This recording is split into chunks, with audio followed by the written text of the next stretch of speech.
Shalom Bapak Ibu Saudaraku.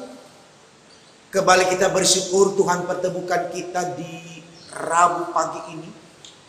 Tentu itu adalah anugerah dan berkat dari Allah buat saudara dan saya. Maka mari kita yang mensyukuri akan kebaikan Tuhan ini. Kembali kita bawa kesediaan kita untuk menerima firman-Nya.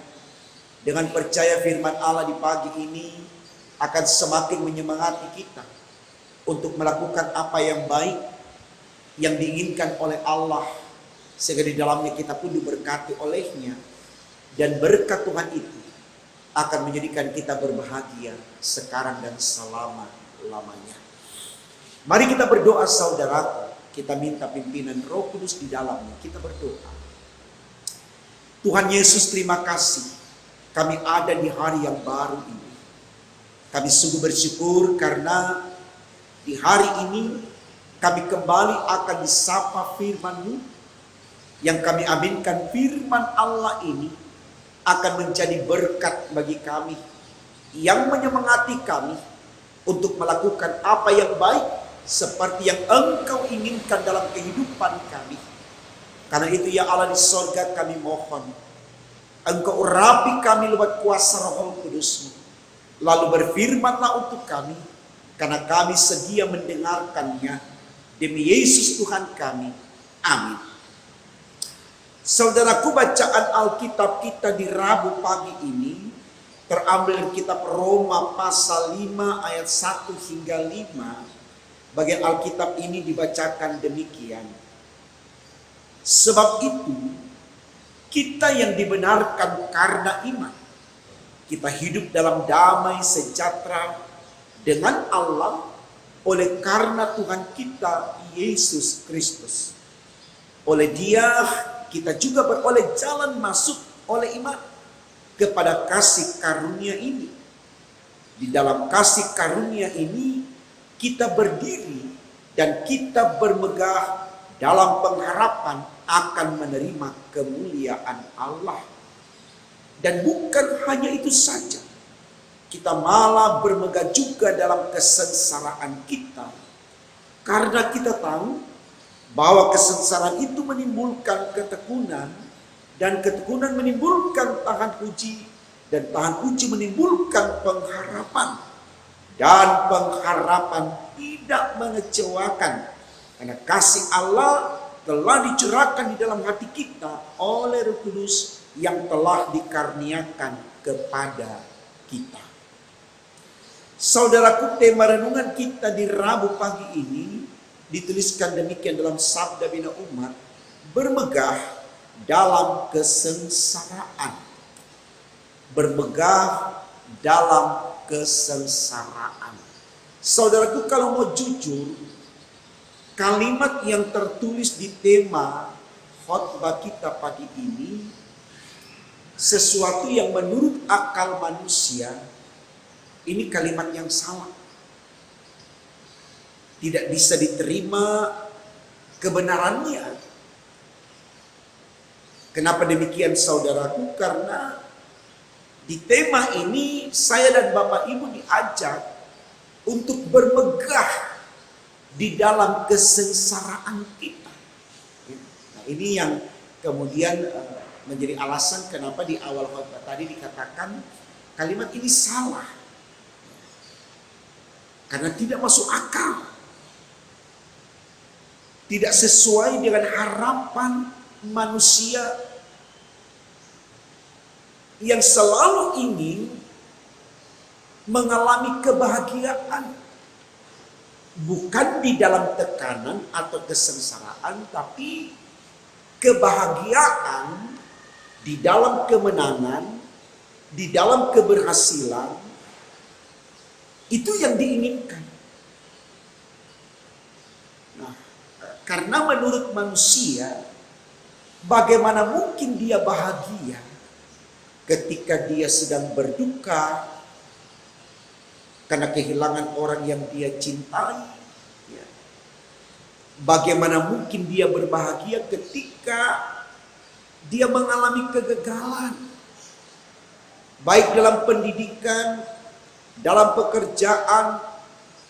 Bagaimana mungkin dia bahagia ketika ketika dia mengalami sesuatu yang tertekan, difitnah, dikucilkan, direndahkan.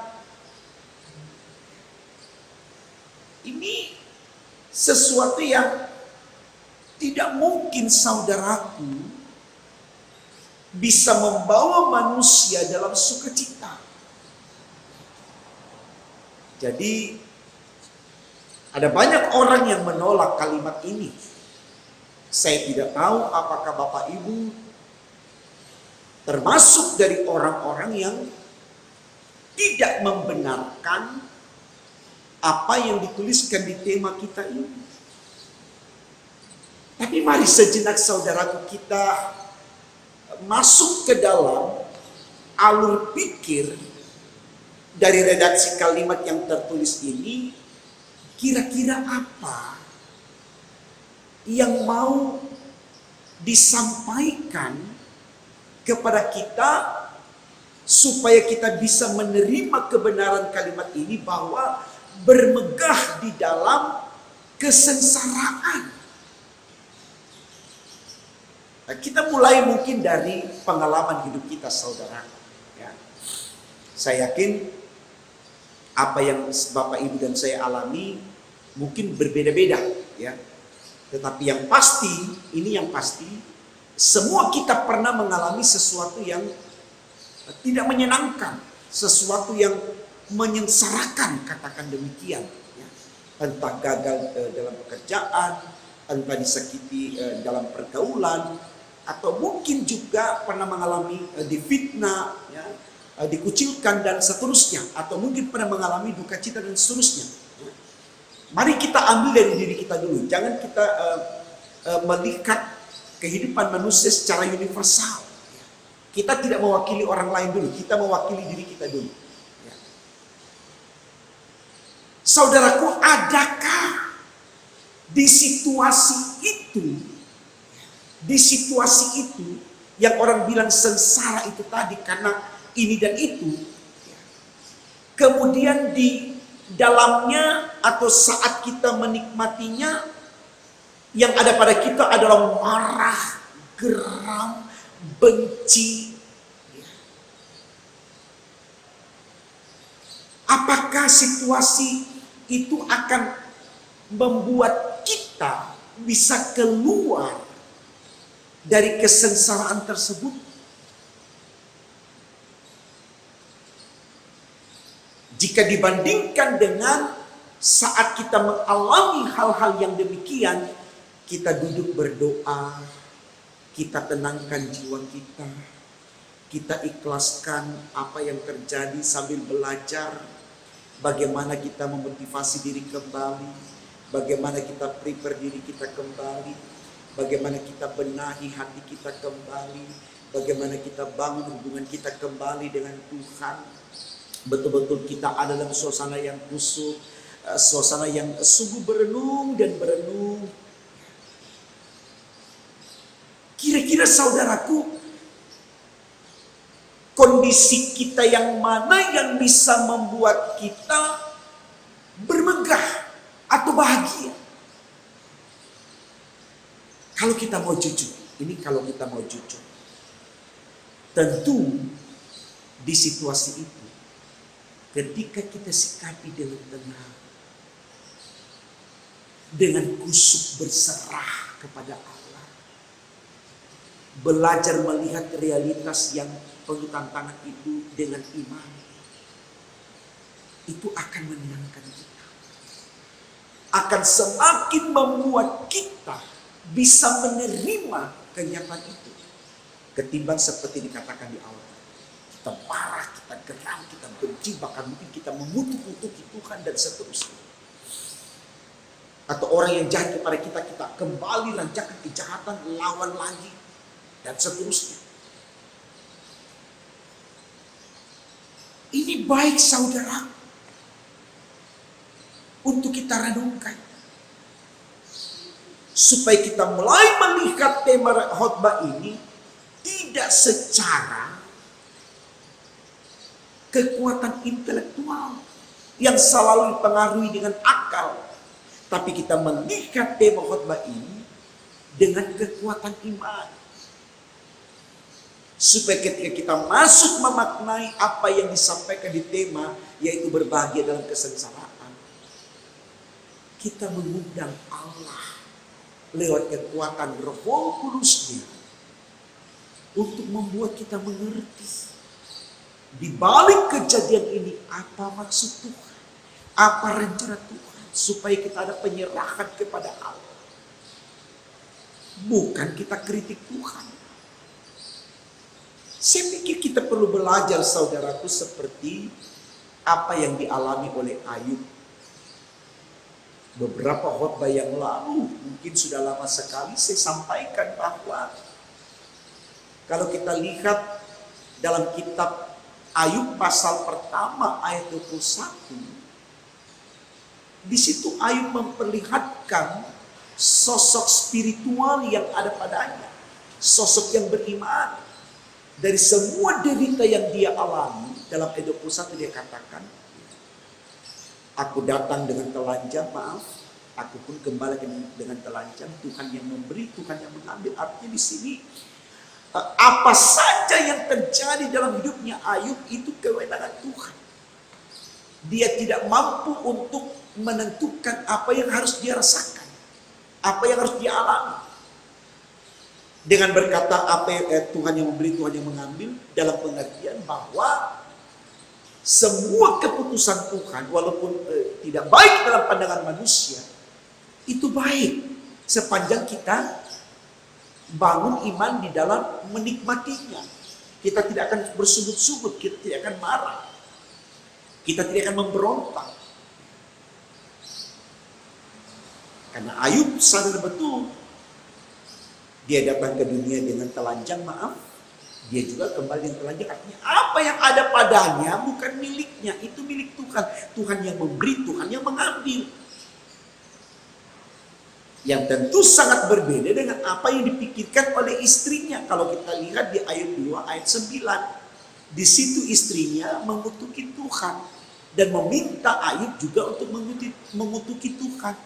Karena menurut istrinya, tidak pantas Tuhan kasih buat derita seperti ini kepada Ayub. Orang yang rajin ibadah, katakan demikian. Orang yang tidak pernah jahatin orang, orang yang selalu baik, doanya luar biasa. Karena dia pahami hidup ini dalam kekuatan intelektual atau logika akal dia, bukan dalam kekuatan iman.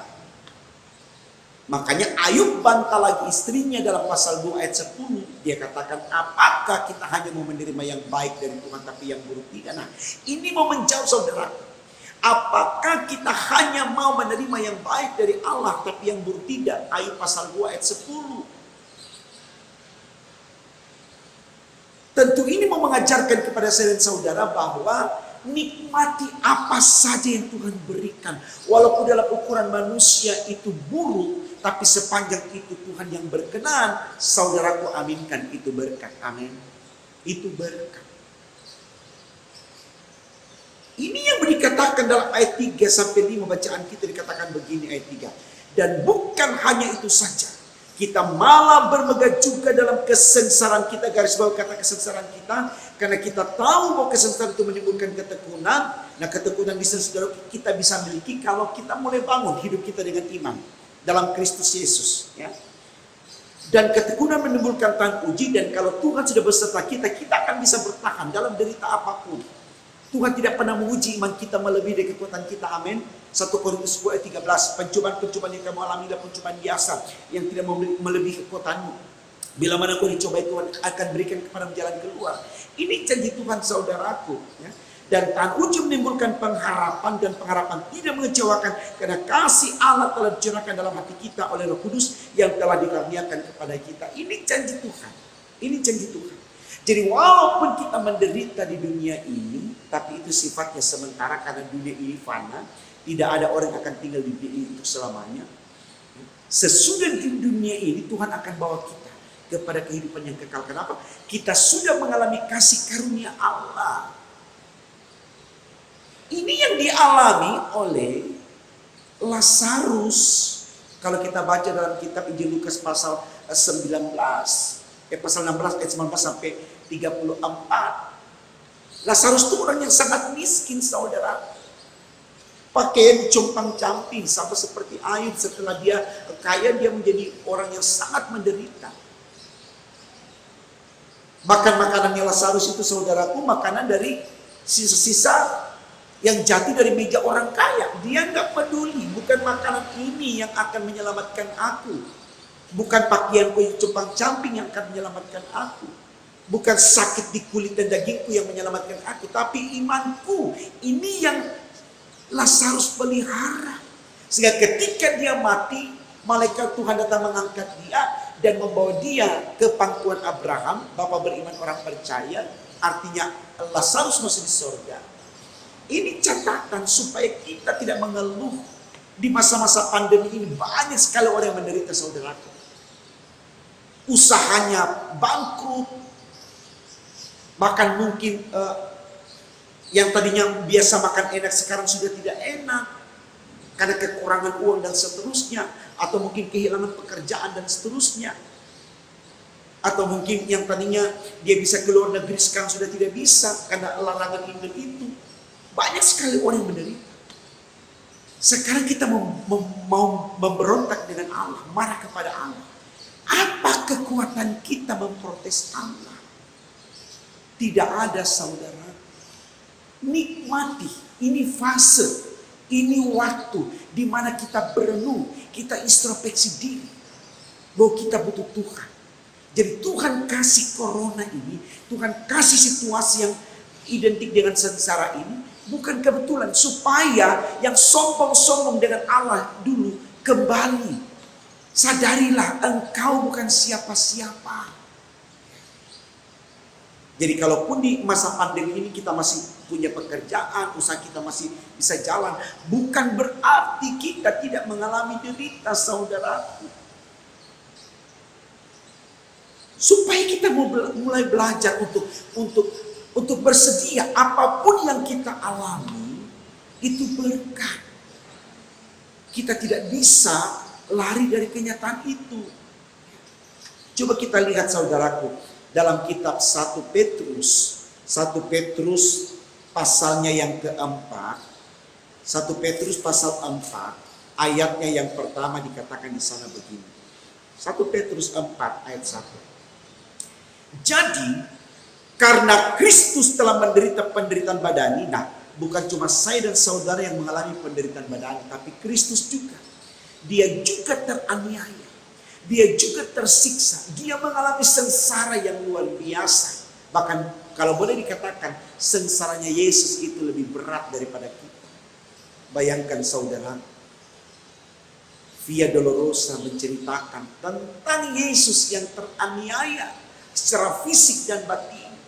Dagingnya dirobek-robek, darahnya tertumpah. Kalau kita baca dalam firman, dikatakan darahnya habis tertumpah, tinggal air yang sisa. Ya. Ayat 1 dikatakan gini. Jadi karena Kristus telah menderita penderitaan badani, kamu pun harus juga mempersenjatai dirimu dengan pikiran yang demikian. Tolong garis bawakan itu.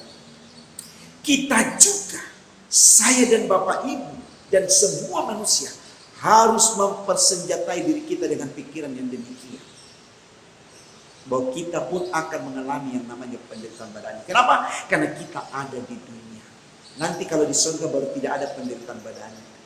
Jadi jangan lebay anak muda bilang, kenapa saya harus menderita di dunia? Apakah saya tidak harus bahagia di dunia? Tidak ada jawabannya, saudara.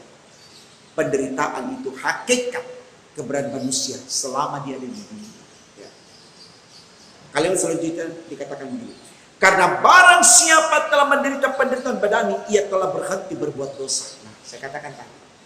Derita yang kita alami, saudaraku, harusnya mengkusyukkan kita.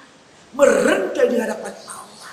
Menyembah Allah. Supaya kita tidak lagi berbuat dosa. Bukan derita yang kita alami. Semakin kita jadikan sarana untuk kita memberontak kepada Allah. Artinya kita semakin berbuat dosa. Oh, saya tidak mau Tuhan. Saya tidak siap gagal. Saya harus kembali menunjukkan kekuatan finansialku.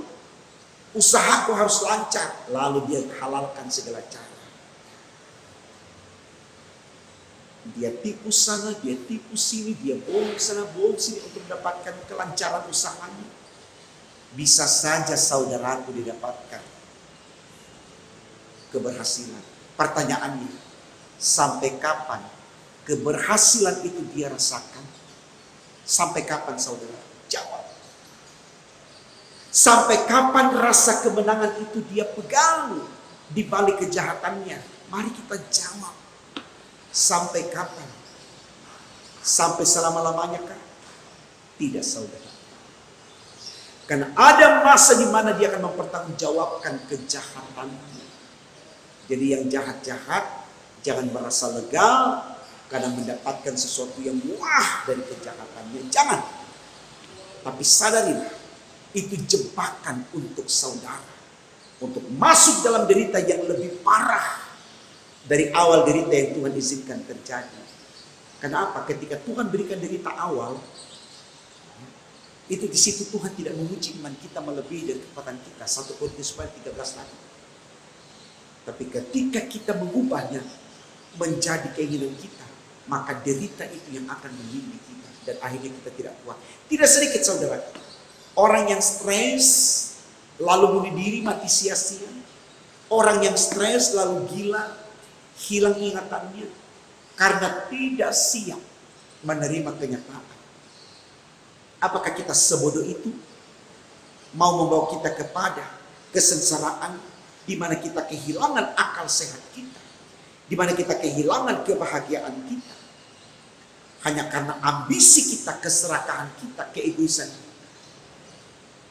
Mari saudara, saya pernah nonton video seorang yang berkata bahwa ketika dia ketika dia sakit, dia mendengar ambulans yang membawa jenazah, dia katakan, wah saya masih beruntung, saya belum dibawa ke makam dalam keadaan yang tidak bernafas lagi. Walaupun saya masih sakit, tapi saya masih bisa disembuhkan lewat dokter, suster, ketimbang saya sudah menjadi mayat yang dibawa dengan ambulans dan seterusnya. Lalu ada seorang yang mencoba untuk melihat dirinya ketika dia berjalan, begitu banyak orang di bawah kolong jembatan yang tidur tanpa alas yang layak. Lalu dia katakan, wah ternyata saya masih beruntung walaupun saya hanya ada di rumah kontrakan, tapi saya masih punya ruang kamar di mana saya bisa berlindung dari panas dan dinginnya malam dibanding dengan mereka. Begitu juga ketika seorang berjalan dan melihat orang meminta hanya untuk sesuap nasi yang tidak pasti dia dapatkan atau tidak, tapi terus dia memelas untuk mendapatkannya. Lalu dia berkata kepada dirinya, saya lebih beruntung. Walaupun saya cuma makan nasi putih tok tanpa sayur bening sekalipun, tapi saya masih punya makanan yang bisa mengisi perutku dan menghilangkan laparku dan seterusnya.